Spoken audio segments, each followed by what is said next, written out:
இன்று இருக்கக்கூடியவர்கள் எப்படிப்பட்ட ஆட்சி நடத்துவார்கள் என்று உங்களுக்கு தெரியும்.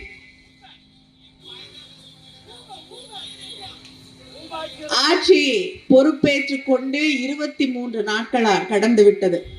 இன்றோடு தமிழகத்திலே இதுவரை இந்த 23 நாட்களிலே 64 கொலை சம்பவங்கள் நடந்திருக்கிறது.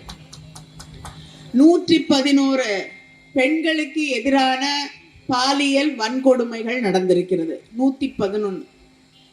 அதில் 61 குழந்தைகளுக்கு எதிரானது. இன்னைக்கு கூட பெண்களுக்கு எதிரான 2 குற்ற சம்பவங்கள் நடந்திருக்கிறது. மதுரையிலே ஒரு வண்டியிலிருந்து ஒரு பெண்ணுடைய இறந்த சடலத்தை எடுத்திருக்கிறார்கள்.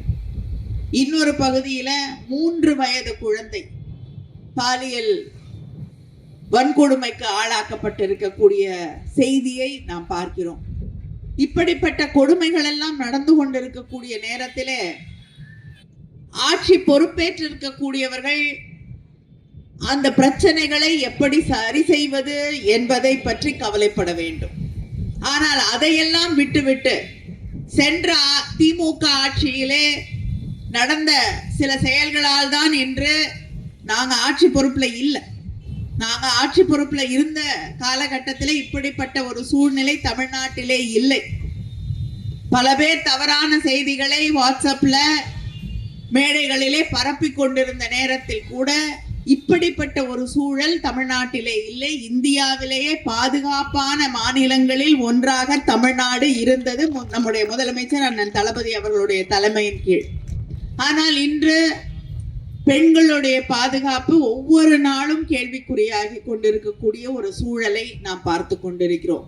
ஆட்சி பொறுப்பில் இருக்கக்கூடியவர்கள் பொறுப்போடு அவர்கள் இந்த பிரச்சனையை களைவதற்கான முயற்சிகளை எடுக்க வேண்டும். இதற்கான தீர்வுகளை தேட வேண்டும்.